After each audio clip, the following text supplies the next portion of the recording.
Nous revoilà donc en direct pour le live de ce matin. Merci beaucoup pour les petits pouces que vous mettez au fur et à mesure de la matinée en tout cas. Donc j'espère que ces workshops voilà, vous inspirent, vous permettent de passer à l'acte aussi, de prendre rendez-vous pour voilà, partager vos projets. Donc n'hésitez pas, en tout cas c'est gratuit. Les partenaires sont ravis de vous recevoir et d'échanger avec vous sur vos projets. Et maintenant nous allons donc recevoir Marcel Simil. Bonjour Marcel.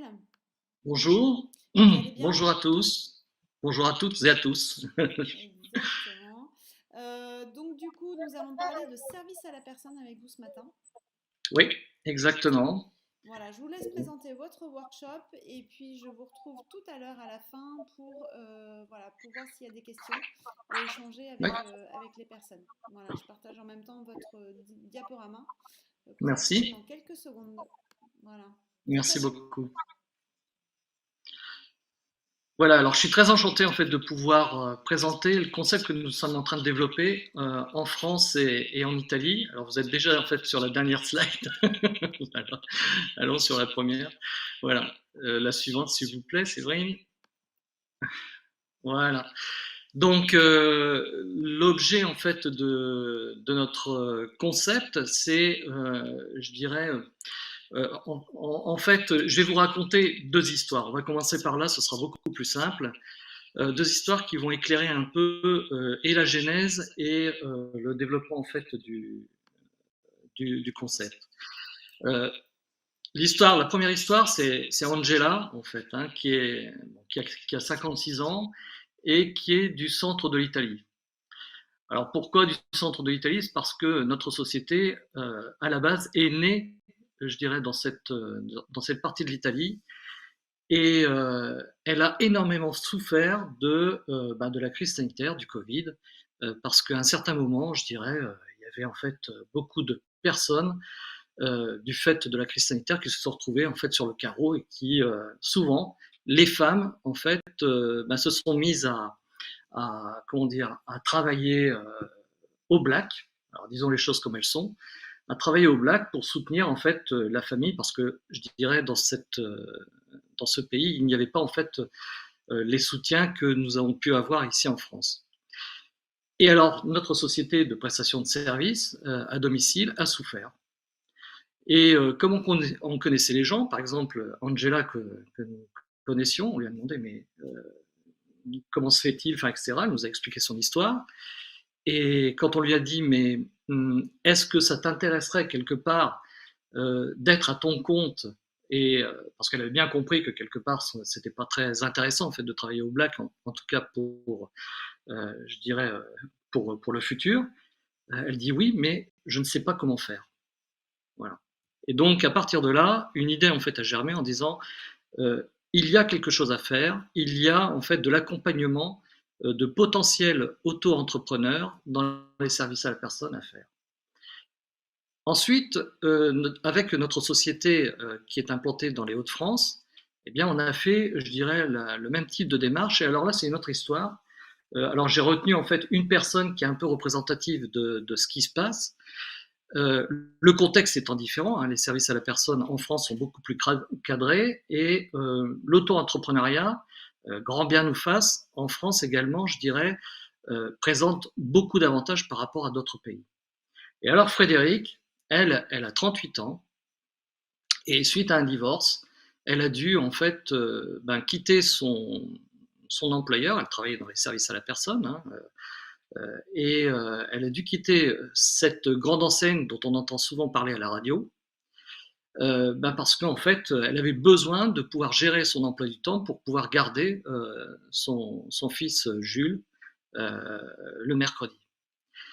Et donc, elle s'est mise comme auto-entrepreneur, et finalement, elle était très contente de son choix, malgré tout. Euh, et la grande difficulté qu'elle éprouve, c'est d'être seule. Voilà. Dans son activité, elle est seule, et elle fait souvent face, et elle souffre beaucoup, quelque part, je dirais, de tâches administratives qu'elle doit remplir, enfin, etc.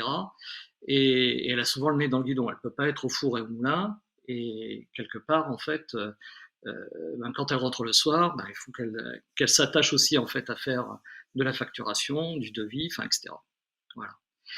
Et quand on leur a présenté en fait à toutes les deux, je dirais, ce qu'on comptait développer, hein, qui est, et je vais vous en parler un peu plus tard, qui consiste en fait à accompagner des personnes souhaitant garder leur indépendance dans les services à la personne, elles ont été passablement soulagées. Voilà. Et OGIAS, quelque part, c'est un outil qui doit permettre en fait de répondre à cette problématique-là. Alors si on passe à la slide suivante, la slide numéro 3, Séverine, là où il y a quelques chiffres, voilà, celle-ci. En France, quelque part, les services à la personne montrent qu'il n'y a pas réellement en fait de problématique de demande, de la demande en fait. Il y en a, je dirais, il y a des taux de croissance relativement importants. La problématique est plutôt portée sur les ressources et des ressources de qualité. Les sociétés de services à la personne, on va dire classiques, hein, que vous connaissez toutes parce qu'on entend souvent parler, font face à un turnover de personnel très très important et ont des difficultés en fait à fidéliser leurs personnes. Par ailleurs, il y a eu en fait, et il y a encore, mais il y a eu beaucoup, je dirais, de personnes qui ont quitté, c'est un peu à l'image de Frédéric, hein, qui ont quitté leur société pour se mettre à leur compte et être indépendantes et pouvoir gérer en fait leur temps. Voilà. Donc, si vous pouvez revenir en fait sur la slide précédente, je ne sais pas pourquoi. Oui, voilà celle-ci. Non, excusez-moi, j'ai basculé. La slide où il y a les chiffres, s'il vous plaît. Voilà. Donc, le taux de croissance en fait dans les services à la personne en France, je dirais, sont est très importants et présentent en fait des opportunités importantes. Par ailleurs, comme je le disais tout à l'heure, l'auto-entrepreneuriat en France présente de grands atouts parce qu'il y a une certaine flexibilité, on va le voir juste après. Néanmoins, beaucoup de personnes ont besoin en fait d'être accompagnées pour éviter, je dirais, l'échec à brève échéance. Donc si on passe au slide suivant. Voilà. Donc, nous, notre concept aujourd'hui, c'est d'être véritablement une social tech. Alors, une social tech, qu'est-ce que c'est, hein? Une social tech, c'est une société qui a vocation à agir en fait sur les fondements de la société en termes d'organisation et d'innovation sociale. Et OGIAS en fait a deux piliers. Un pilier qui concerne en fait l'accompagnement de candidates ou d'auto-entrepreneurs en fait dans les services à la personne, et un autre pilier qui concerne en fait au développement d'affaires de ces personnes, donc en les mettant en relation avec des clients, en leur assurant tout le back-office, le front-office, etc. Et on est persuadé au travers en fait des contacts et des partenariats que nous avons noués, qu'il y a réellement en fait une place pour des services à la personne de qualité labellisés, supportés par des indépendants et des auto-entrepreneurs. Voilà, ça c'est vraiment, je dirais, notre motto aujourd'hui, permettant en fait de remettre à la première place, je dirais, ces fameuses personnes, vous savez, hein, celles qu'on applaudissait à 20h pendant la crise sanitaire, de les remettre en fait devant et qu'elles soient reconnues en fait pour leur contribution en fait à la société. Si on passe au slide suivant, voilà. Et alors comment en fait nous pouvons vous aider. Les équipes d'OGIAS en fait accompagnent des candidats auto-entrepreneurs à acquérir un métier qui peut aller jusqu'à une certification, donc métier dans les services à la personne, hein, sachant qu'il y en a en fait un certain nombre qui sont aujourd'hui reconnus par l'État, et d'aller jusqu'à une labellisation. Et nous, on est intimement convaincus que le premier label que nous allons créer, ce label de service à la personne pour auto-entrepreneurs et indépendants, ce sera le gage de qualité permettant en fait à des indépendants et des auto-entrepreneurs d'être reconnus pour le service qu'ils rendent et de faire partie, je dirais, d'une communauté qui sera reconnue par, je dirais, les clients et toutes les parties prenantes du secteur.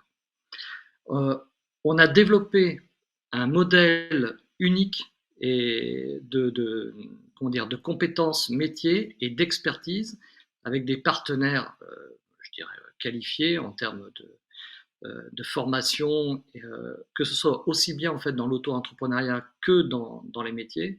Et ça, c'est le pilier essentiel permettant d'atteindre en fait le niveau requis pour, je dirais, opérer dans les services à la personne.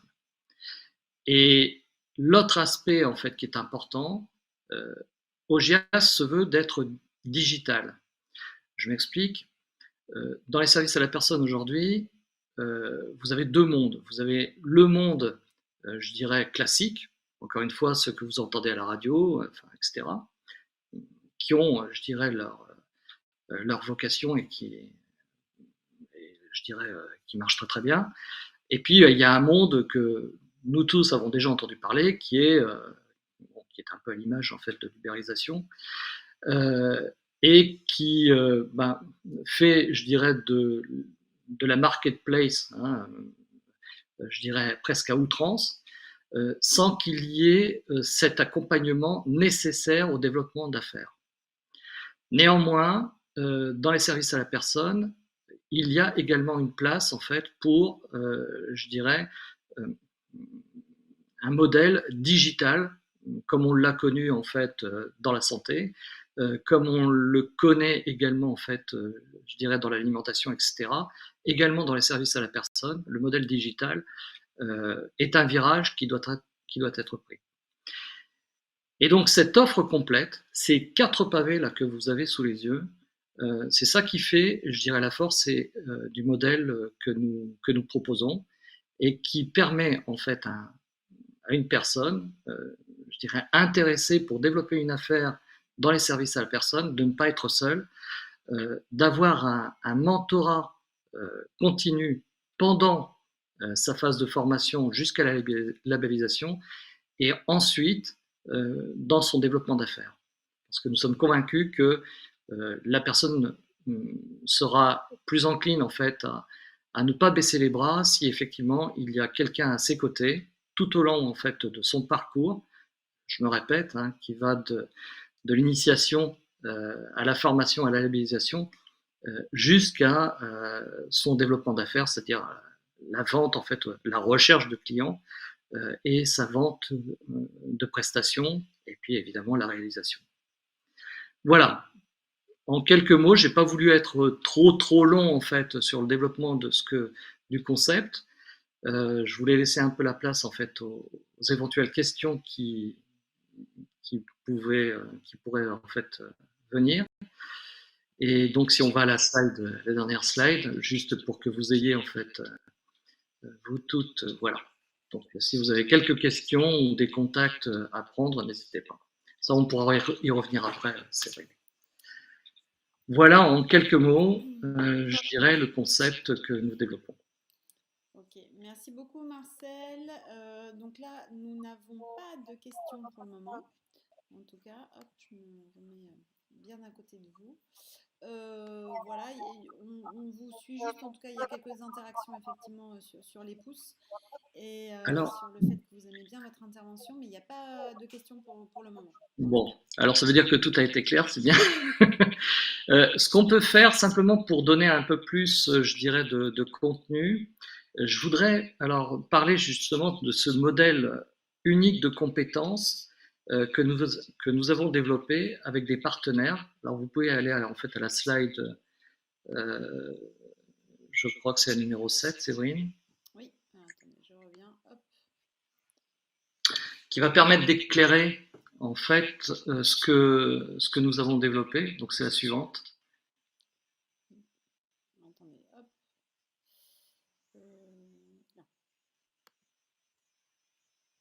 Voilà. Alors ça, c'est un modèle qu'on peut qualifier d'unique. Alors il est un peu complexe, mais vous allez vite saisir en fait je dirais la philosophie. C'est un modèle qui n'existe pas aujourd'hui pour les auto-entrepreneurs. Donc, pour des métiers donnés dans les services à la personne, on développe une montée en expertise ou une montée en métier, donc en compétences. Alors quand je dis où, c'est et où, et donc selon le choix en fait de la personne, et c'est vraiment elle qui décide en fait le parcours qu'elle veut suivre. Elle peut avoir un parcours, je dirais, de montée en expertise qui va lui permettre de proposer des services de, je dirais, à valeur plus ajoutée sur la plateforme et donc aux clients, et lui permettant d'atteindre à terme un niveau de certification pro qui existe déjà dans les, on va dire, dans les formations classiques dédiées au service à la personne. Il y a 3 pavés essentiels dans ce modèle de compétences métiers. Il y a une partie qui concerne l'auto-entrepreneuriat en tant que tel, et parce que, évidemment, je dirais, on ne se lance pas dans la création d'une entreprise, parce que l'auto-entrepreneuriat, c'est une entreprise, malgré tout. Donc, sans avoir quelques connaissances, et également un accompagnement. On ne se lance pas non plus, je dirais, dans une labellisation qui va être une valeur ajoutée très, très importante pour le prestataire, sans être accompagné et sans avoir en fait les éléments. Donc ça, c'est le deuxième module. Et évidemment, dans le cadre de la labellisation, il est requis, je dirais, pour celles qui n'auraient pas encore, je dirais, bénéficié de ces formations, il est requis d'acquérir, je dirais, des formations métiers. Donc, et par module, ce qui fait que la personne, au fil du temps, peut venir rajouter en fait des unités de valeur, des modules qui viennent compléter sa formation et donc compléter l'offre de prestations qu'elle pourra délivrer sur le hub réseau. Et donc de faire profiter en fait aux clients de différents services et donc par conséquent également d'avoir des opportunités de revenus plus importantes. Ça, c'est un modèle unique, particulier, disons, à forte valeur ajoutée pour des auto-entrepreneurs qui veulent se lancer en fait dans les services à la personne. Aujourd'hui, on constate qu'il y a trop de personnes en fait qui se mettent sur des plateformes diverses et variées sans avoir, je dirais, les bases métiers permettant en fait d'assurer une qualité de service optimale. Voilà. Et l'avantage également de ce cursus, c'est que la labellisation va permettre aux auto-entrepreneurs, aux indépendants, d'être reconnus et d'entrer plus facilement au domicile du particulier. On a une petite question, Marcel, du coup, de Oui. Fanny, qui demande si vous proposez également des études de marché par région, ou département ou par ville. Alors c'est plutôt l'inverse, la question est intéressante, c'est plutôt l'inverse, c'est-à-dire qu'on s'est appuyé, nous, sur des études de marché, et on les a développées également nous-mêmes, pour évaluer, je dirais, le potentiel. Et ces études de marché vont permettre également d'alimenter la réflexion vis-à-vis du candidat auto-entrepreneur, c'est-à-dire dans un secteur donné, dans une région donnée, quel est, je dirais, le niveau de marché. Alors, pour faire simple, il y a 2 catégories, je dirais, de cibles potentielles service à la personne. Vous avez en fait ce qui est très urbain, hein, dans les métropoles, etc., où là, il y a déjà des acteurs qui agissent, donc des acteurs très très connus, hein, des 2 mondes dont j'ai parlé avant, et puis il y a des zones qui aujourd'hui ne sont pas couvertes. On va dire plutôt des zones, je dirais, non urbanisées, les campagnes, etc., où ces fameuses grandes enseignes en fait, ont des difficultés à être présentes parce qu'il faut gérer en fait un réseau qui est très très étendu. Et c'est là que la force de l'auto-entrepreneuriat et des indépendants mis en réseau et j'insiste bien là-dessus, offre en fait une plus-value importante. C'est-à-dire que l'indépendant qui va se retrouver, je dirais, dans sa zone géographique qui est relativement isolée en fait d'une grande métropole, pourra offrir ses services tout en justifiant d'une intégration dans un réseau avec un label qui aujourd'hui n'existe pas. Est-ce que j'ai répondu à votre question?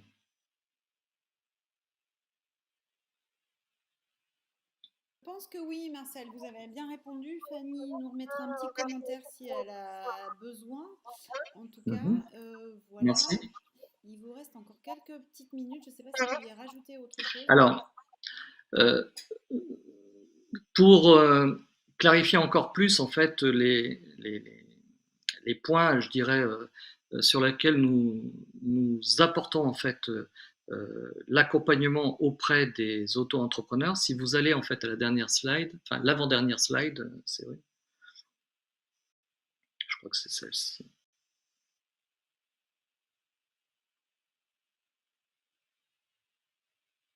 Ah, pas la suivante, là, celle d'après. Voilà.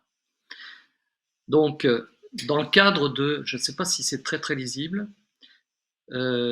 dans le cadre de l'accompagnement à l'auto-entrepreneuriat, un certain nombre de points d'attention doivent être, je dirais, soulignés. L'auto-entrepreneur, évidemment, et surtout dans les services à la personne qui sont très cadrés en France, il faut savoir que le client qui retient un service de prestation à la personne peut bénéficier, souhaitera bénéficier d'un crédit d'impôt. Donc ça aussi, c'est la grande force, je dirais, des services à la personne en France, qui n'existe pas ailleurs en fait comme ça en Europe. C'est vraiment une force en France d'avoir ce mécanisme d'incitation en fait à l'utilisation, je dirais, de prestations reconnues et qualifiées.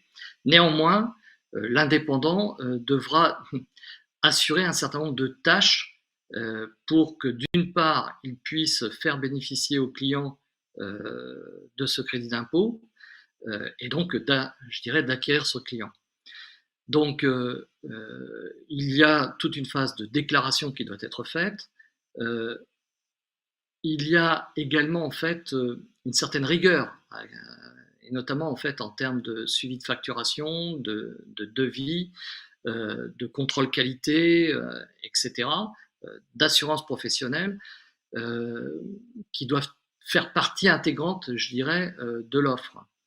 Le fait que l'indépendant soit mis en réseau, il peut bénéficier également de synergies.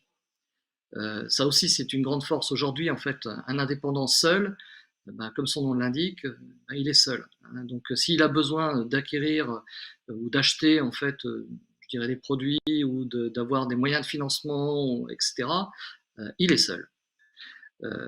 Bon, après, il y a quelques organismes en fait qui peuvent l'accompagner, mais ils ne sont pas forcément, je dirais, dédiés au secteur des services à la personne.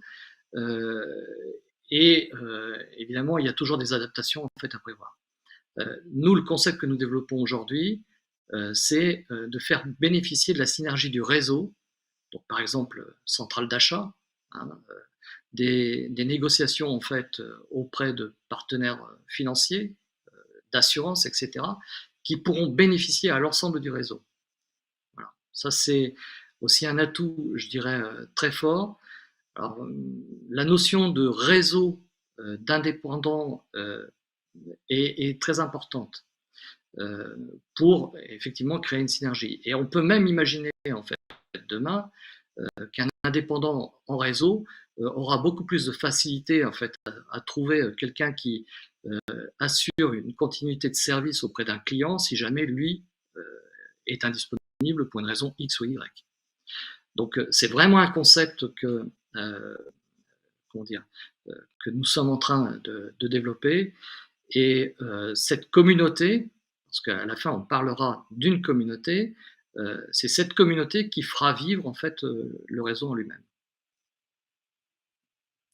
Et donc si on vient sur le slide précédent, les offres de services, cette fois-ci, encore une fois, l'indépendant est indépendant, c'est lui qui propose en fait ses services, ses prix, etc.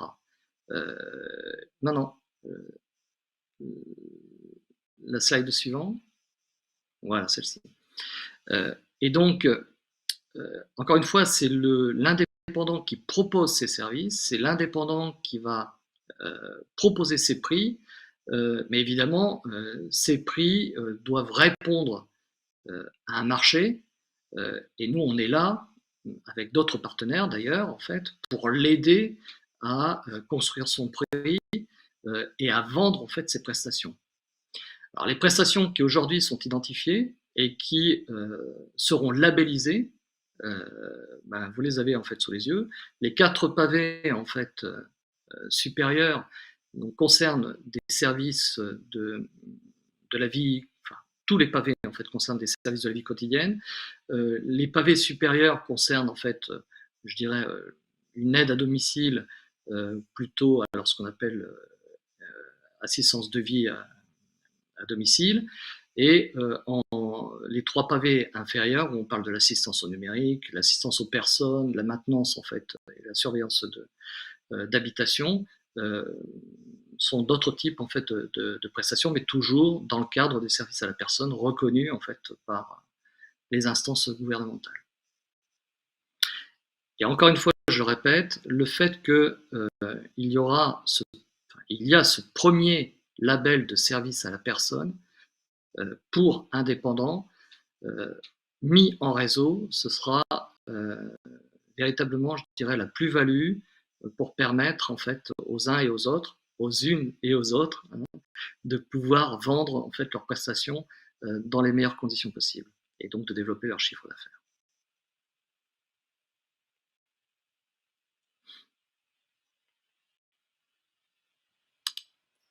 Ben, je vous remercie. Y a-t-il des questions? Non, toujours pas de questions. Il y a juste du coup Fanny qui vous remercie pour cette petite question de tout à l'heure sur les études de marché. Merci. En tout cas, on vous a pas mal suivi et attendez, je rebaisse un peu le son parce